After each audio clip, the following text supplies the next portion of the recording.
నమస్తే. జూబ్లీహిల్స్ ఉప ఎన్నికలు రెండు పార్టీల మధ్య బీఆర్ఎస్ అండ్ కాంగ్రెస్ పార్టీ మధ్యలో హోరాహోరీ ఫైట్ ఉంటుందని చెప్పేసి అందరూ భావించడం జరిగింది. కానీ ఎన్నికల ఫలితాలు చూసిన తర్వాత మనం అనుకున్నటువంటి అన్ని కూడా తారుమారు కావడం జరిగింది.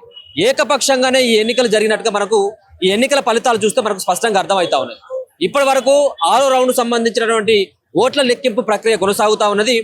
12,650 ఓట్ల లీడ్ తోటి కాంగ్రెస్ పార్టీ సంబంధించిన అభ్యర్థి నవీన్ యాదవ్ తమ ప్రత్యర్థి అయినటువంటి సమీప ప్రత్యర్థి అయినటువంటి బీఆర్ఎస్ పార్టీ సంబంధించినటువంటి అభ్యర్థి మాగంటి సునీత పైన 12,650 ఓట్ల లీడ్ తోటి కొనసాగుతా ఉన్నాడు. అంటే 6వ రౌండ్ వరకే, అంటే ఇంకా దరిదాపుగా ఇంకొక 70,000 ఓట్లను లెక్కించాలి. అంటే దీన్ని బట్టి మనం అంచనా వేసుకున్నప్పుడు కూడా 25,000 ఓట్ల లీడ్ వరకు వచ్చినా కానీ మనం ఆశ్చర్యపోయిన అవసరం లేదు.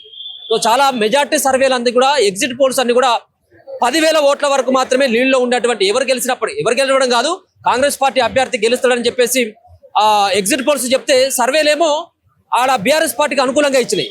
సో ఏ సర్వేలు ఇచ్చినప్పటికీ ఏ ఎగ్జిట్ పోల్స్ ఇచ్చినప్పుడు కూడా 10,000 ఓట్లు అటు ఇటుగానే చెప్పినాయి తప్పించి 25,000 30,000 ఓట్లతో లీడ్లో ఉంటారా అని చెప్పేసి ఎవరు కూడా భావించలేదు.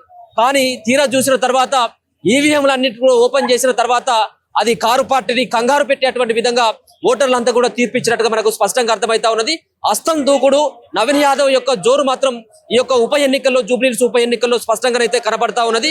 మొత్తానికి ఇప్పటికీ 6 రౌండ్లకు సంబంధించినటువంటి రౌండ్లు పూర్తి అయిపోయేసరికి దాదాపుగా 12 నుంచి 13,000 ఓట్ల లీడ్ తోటి నవీన్ యాదవ్ అయితే ఇంకా కొనసాగుతా ఉన్నాడు. ఈ మెజార్టీ ఇంకా పెరిగేటువంటి అవకాశం అయితే కనబడతా ఉన్నది. ఇంకా దాదాపుగా 60 నుంచి 70,000 ఓట్లు లెక్క పెట్టినట్టయితే దాంట్లో ఇంకొక 10,000 ఓట్ల లీడ్ తోటి ఆయన దూసుకెళ్లేటువంటి అవకాశం ఉంటుంది. వాటితో పాటు వీటిని కలిపినట్టయితే 20,000 పైచిలకు ఓట్లు ఆయనకు లీడ్ తోటి గెలిచేటువంటి అవకాశం అయితే కనబడతా ఉంది. ఇక ఈ లీడ్ ని ఎవరు కూడా ఆపేటువంటి పరిస్థితుల్లో లేరు.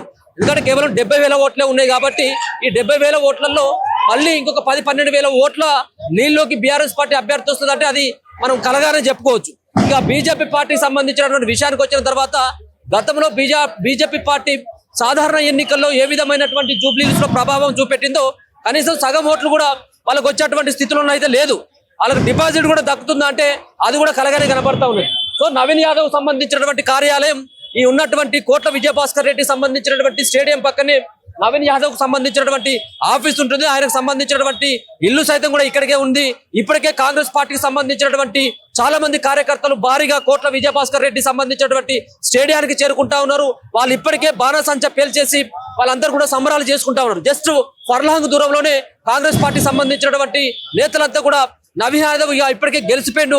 ఆల్రెడీ 13,000 ఓట్ల మెజార్టీ తోటి ఐదు రౌండ్లు పూర్తి అయిపోయేసరికనే 12 నుంచి 13,000 ఓట్ల లీడ్ తోటి ఉన్నాడు. కాబట్టి వాళ్ళందరూ ఇప్పటికే ఫిక్స్ అయిపోయారు. పెద్ద ఎత్తున కూడా బాణసంచాన్ని కూడా కాలుస్తా ఉన్నాడు. సో మొత్తానికి 2 సార్లు ఓడిపోయినటువంటి నవీన్ యాదవ్ ముచ్చటగా 3వసారి తన గెలుపు పాటను ఎగిరవేసినట్టుగా మనకు స్పష్టంగా అర్థమవుతా ఉన్నది. బీఆర్ఎస్ పార్టీకి సంబంధించినటువంటి లోపల ఉన్నటువంటి ఏజెంట్లు సైతం కూడా ఒకరొకరుగా బయటకు వస్తా ఉన్నారు. వాళ్ళు కూడా ఇప్పటికే డిక్లేర్ అయిపోయారు. కాంగ్రెస్ పార్టీ అభ్యర్థిగా గెలిచిందన్నటువంటి ఒక దానిపైన వాళ్ళందరూ కూడా బయటకు వచ్చేటువంటి ప్రయత్నం అయితే చేస్తా ఉన్నారు. మొత్తానికి జూబ్లీహిల్స్ సంబంధించినటువంటి ఉప ఎన్నికలకు సంబంధించినటువంటి ప్రచారంలో ఏ విధంగానైతే హోరాహోరీగా ప్రచారం అయిపోయిందో సో ఇక్కడ మాత్రం ప్రచారం హోరాహోరీగా జరిగింది కానీ ఫలితాలు మాత్రం ఏకపక్షంగానే వచ్చినట్టుగా మనకైతే స్పష్టంగా అర్థమవుతా ఉన్నది. సో ఇంకా మెజార్టీ ఎంత ఉంటుంది, మొత్తం 10 రౌండ్లకు సంబంధించినటువంటి ఫలితాలు వచ్చేంత వరకు ఇంకొక గంట సేపట్లో మొత్తం ఉన్నటువంటి 10 రౌండ్ల ఫలితాలు సైతం కూడా ఇంకొక గంట సేపట్లో అఫీషియల్ గా అనౌన్స్మెంట్ చేసేటువంటి అవకాశం అయితే కనబడతా ఉన్నది. 6 రౌండ్లకు సంబంధించినటువంటి ఫలితాలు మాత్రం వచ్చినట్టుగానైతే అన్అఫీషియల్ గానైతే తెలుస్తా ఉంది. చూద్దాం చివరి వరకు ఏ అభ్యర్థికి ఎన్ని ఓట్లు వచ్చినాయి, సో గెలిచినటువంటి అభ్యర్థి ఎన్ని ఓట్ల మెజార్టీ తోటి గెలిచింది అనేది కూడా మనం ఇంకా కాసేపట్లో మనం చూసేటువంటి అవకాశం అయితే కనబడతా ఉంది.